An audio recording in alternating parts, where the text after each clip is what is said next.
BC వర్గాల వారే.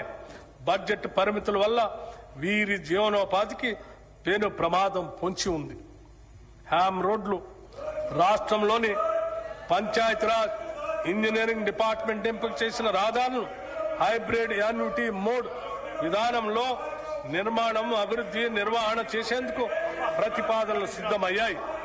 మొదటి దశ కింద 96 నియోజకవర్గాల పరిధిలో 7,450 కిలోమీటర్ల గ్రామీణ రోడ్ల నిర్మాణం చేపట్టడం జరుగుతుంది. ఈ విధానం ప్రకారం 40% వ్యయాన్ని రాష్ట్ర ప్రభుత్వం భరించగా మిగిలిన 60% రాయితీదారు పెట్టుబడి పెడతారు. ఈ 60% రాష్ట్ర ప్రభుత్వం 15 సంవత్సరాల కాల పరిమితి 30 యాన్యుటీల్లో తిరిగి చెల్లిస్తుంది. ఈ రోడ్ల నిర్వహణ బాధ్యత పెట్టుబడిదారుడికే ఉంటుంది. ఈ ఆర్థిక సంవత్సరంలో 2,980 కిలోమీటర్ల రహదారుల్ని నిర్మించాలని ప్రతిపాదించడమైనది. ప్రస్తుత ఆర్థిక సంవత్సరంలో నగదు చెల్లింపుకి 1,372 కోట్ల రూపాయలు అవసరం అవుతుంది. ఈ బడ్జెట్లో పంచాయతీరాజ్ గ్రామీణ అభివృద్ధికి 33,688 కోట్ల రూపాయలు ప్రతిపాదిస్తున్నాము. సాగునీటి ప్రాజెక్టులు డిసెంబర్ 2023లో మా ప్రభుత్వం బాధ్యతలు చేపట్టి నుండి సాగునీటి ప్రాజెక్టులు పూర్తి చేయటం ప్రభుత్వ ప్రాధాన్యంలో ఒకటిగా ఉంది. కృష్ణా గోదావరి జలాల్లో తెలంగాణకు దక్కాల్సిన న్యాయమైన వాటా కోసం గౌరవ సుప్రీంకోర్టు, ట్రిబ్యునల్, చట్టబద్దమైన సంస్థలు, భారత ప్రభుత్వం వంటి ప్రతి వేదిక పైన మా ప్రభుత్వం సమర్థవంతంగా పోరాడింది. మా ప్రభుత్వానికి గతంలో పెండింగ్ లో ఉన్న అనేక ప్రాజెక్టులు వారసత్వంగా వచ్చాయి.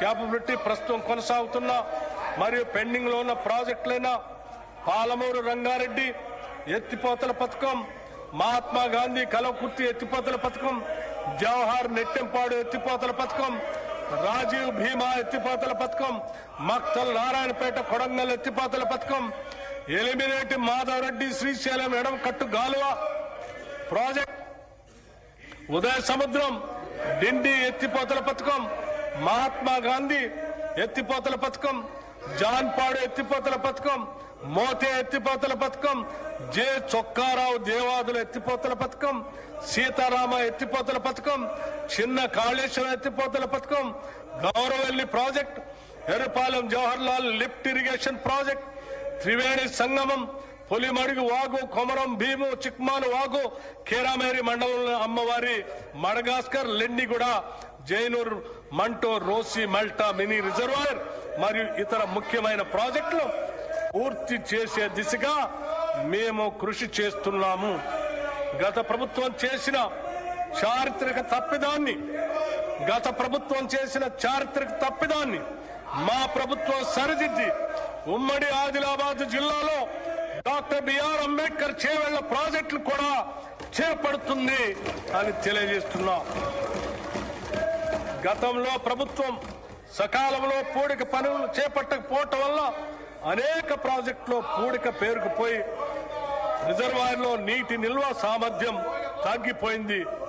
భారత ప్రభుత్వ జలశక్తి మంత్రిత్వ శాఖ వారి జాతీయ పూడికతీత మార్గదర్శకాల ప్రకారం ఇప్పటికే ఆదాయ ఉత్పత్తి విధానం ఆధారంగా పైలట్ ప్రాజెక్టుగా చేపట్టిన కడెం, లోయర్ మానేర్ డ్యాం మరియు మిడ్ మానేర్ డ్యాం ప్రాజెక్టులతో పాటుగా శ్రీరామ్ సాగర్ ప్రాజెక్ట్, ప్రియదర్శిని జోరాల ప్రాజెక్ట్, మూసీ నాగార్జున సాగర్ ప్రాజెక్టులో కోల్పోయిన నీటి సామర్థ్యాన్ని పునరుద్ధరించడానికి మేము పూడికతీత పనులు చేపడుతున్నాం.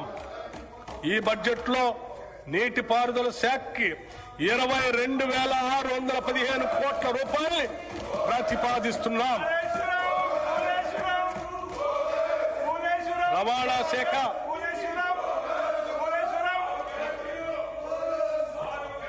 తెలంగాణ రాష్ట్ర రవాణా శాఖ పరిధిలో 1,82,00,000 నమోదిత వాహనాలు ఉన్నాయి.